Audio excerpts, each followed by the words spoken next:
Définissez vos termes. Un terme vague que vous utilisez souvent est une chose dangereuse. Dans cette vidéo, vous allez découvrir une stratégie très peu connue pour atteindre vos objectifs. Et ça, grâce à Tim Ferriss qui est l'auteur du best-seller La Semaine des 4 heures. D'ailleurs, si vous restez avec nous jusqu'à la fin de cette vidéo, notre nouveau partenaire Audible aura le plaisir de vous offrir un livre audio. Oui, j'ai bien dit audio parce que je sais que vous n'avez pas le temps de lire, totalement gratuitement. Comment prendre des risques et gérer les risques? Ça commence par définir qu'est-ce qu'un risque. Donc les gens commencent par gérer les risques et penser aux risques et planifier par rapport aux risques sans jamais définir qu'est-ce qu'un risque en premier lieu. C'est de cette façon qu'on s'embarque dans de nombreux problèmes. Je vois les risques comme les probabilités ou les chances qu'un résultat irréversible et négatif se produise. La partie irréversible est extrêmement importante dans cette définition. Et la façon que j'ai de travailler sur différentes décisions à prendre ou certains risques potentiels, c'est en suivant un exercice qui s'appelle l'établissement des peurs. Et je fais ça au minimum une fois par mois.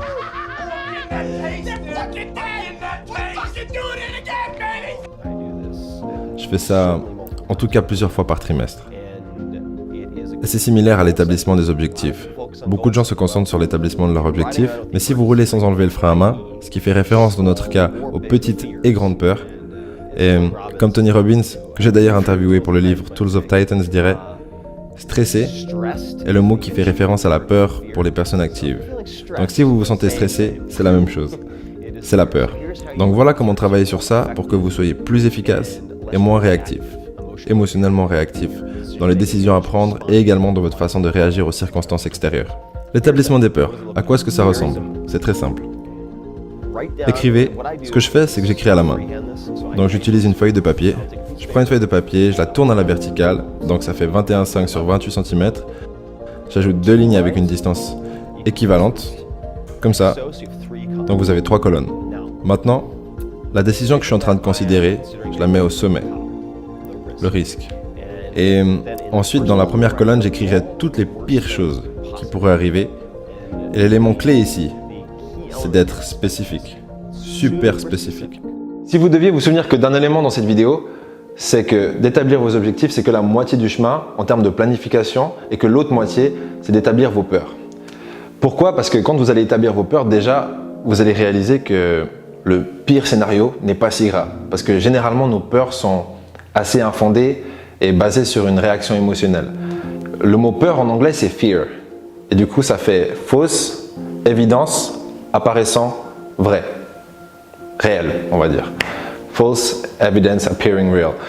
Et ce qui est intéressant avec ça, c'est qu'une fois que vous avez réalisé que vos peurs, que les risques ne sont pas si graves, moins graves que ce qui paraissent, vous pouvez revenir sur votre liste d'objectifs et vous dire « Waouh, en fait, je risque presque rien, mais par contre, si j'atteins ces objectifs, le retour positif, il est énorme. » Du coup, c'est beaucoup plus simple de se lancer, et sachant que vous allez avoir peur de ce que vous ne connaissez pas, vous allez avoir peur du flou, même si c'est inconsciemment.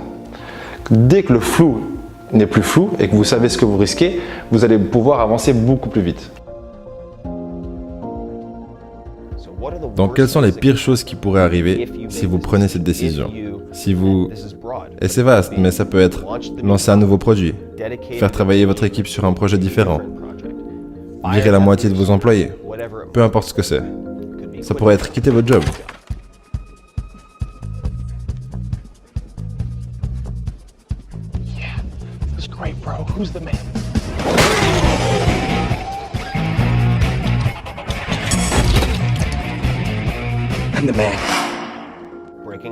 Accepter un nouveau job, mettre fin à une relation amoureuse, faire sa demande en mariage, peu importe ce que c'est. Écrivez toutes les pires choses qui pourraient arriver, avec le plus de détails possible. Et ça doit être précis, donc vous pouvez voir ça comme des anti-buts.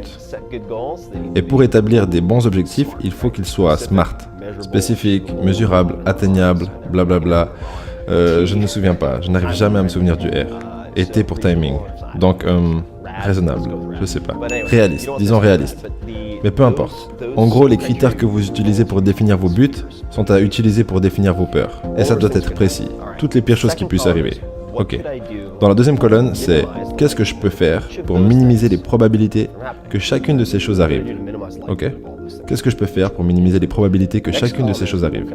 La colonne suivante, c'est qu'est-ce que je peux faire pour revenir au niveau où je suis maintenant si ces choses arrivent? Encore une fois, point par point, vous descendez dans votre liste. Qu'est-ce que je pourrais faire pour revenir au stade où j'en suis aujourd'hui? Et si vous pensez par exemple quitter votre job et commencer votre propre société, vous pouvez certainement commencer par travailler au noir. Donc ça ferait déjà un élément dans la colonne. Peut-être que vous pouvez trouver un job de barman si tout tourne vraiment mal et que vous devez vous refaire. Et ensuite, dans la colonne du milieu, ce que vous pouvez faire pour chacun de ces points pour minimiser les chances que ça arrive. Et ensuite, ce que vous pouvez faire pour revenir à votre niveau actuel si ces choses se produisent. Et pour finir en beauté, je vais vous donner une astuce de plus. C'est quelque chose que j'appelle la répétition des peurs. Ce n'est pas vraiment un secret pour les gens qui ont lu mes livres, mais je suis très intéressé par la philosophie stoïcienne. Je pense que le stoïcisme est un système d'opération fantastique pour réussir en ayant d'excellentes performances dans un environnement stressant. Et ça vous entraîne à devenir moins réactif. Donc la répétition des peurs est quelque chose que Sénèque faisait. C'est quelque chose que Cato faisait. La plupart des grands stoïciens le faisaient. Marcus Aurelius le faisait, et ça consistait à s'exercer mentalement au pire scénario. C'est assez marrant parce que si on remonte il y a 2-3 ans environ, je disais à Ludo mot pour mot, quoi qu'il arrive, même si je dois finir sur un carton dans la rue et aller dans les toilettes publiques pour boire de l'eau, parce que dans les toilettes publiques ils ont de l'eau potable en soi, j'arrêterai jamais d'investir tout ce que je gagne en moi et dans mes projets. Et il faut savoir qu'à cette époque je travaillais pour une entreprise, Ludo travaillait pour une banque et je comptais pas rester un employé, c'était hors de question. Et j'ai continué à investir tout ce que j'avais en moi. Heureusement, je ne suis pas tombé aussi bas que de finir sur un carton et d'aller dans les toilettes publiques pour boire de l'eau. Mais j'étais prêt à ce scénario. Et d'ailleurs, ça rajoutait un petit côté légendaire à ma quête personnelle. Et aussi, ça me rassurait du fait que le plus bas, c'est pas si bas, c'est juste ici. Et le sol, il est toujours moins bas que ce qu'on croit ou que ce qu'on se fait croire. Donc s'il y a un aspect financier impliqué dans votre choix, ce qui est souvent le cas, vous pouvez faire par exemple ce que Kevin Kelly fait, l'éditeur fondateur de Wired Magazine. Vous pourriez dormir sur le sol avec un sac de couchage pendant quelques jours et manger uniquement de la farine d'avoine ou quelque chose comme ça. Et réaliser que dans le fond, c'est pas si horrible que ça. Je pourrais totalement survivre en faisant ça, en mangeant du riz et des haricots, ou peu importe quoi. Vous pouvez aussi faire ce que je fais, ce qui est plus ou moins similaire, c'est de manger la plus petite affaire, comme dirait Sénèque. Gardez quelques jours par mois durant lesquels vous mangez du riz et des haricots. Ou vous pouvez manger seulement un repas par jour. Et jeûner. Portez les mêmes habits pendant une semaine, juste un t-shirt sans marque et une paire de jeans pas chère avec des tongs. Ok, ça ira.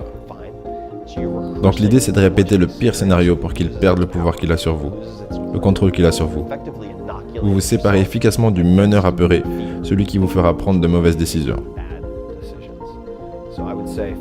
Donc je dirais que l'établissement des peurs et la répétition des peurs sont les deux éléments que j'utiliserai pour calculer les risques, ce qui commence toujours par les définir.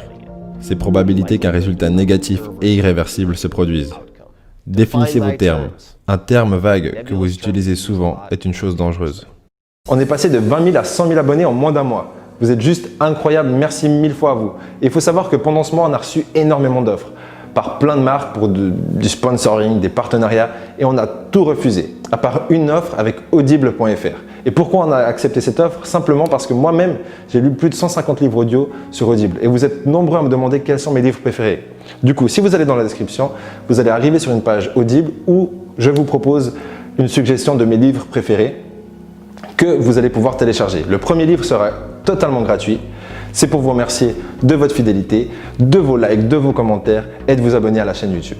Encore merci à vous et je vous laisse sans plus attendre découvrir le prochain épisode. Ma cinquième et dernière règle est: ne vous contentez pas de prendre, donnez quelque chose en retour.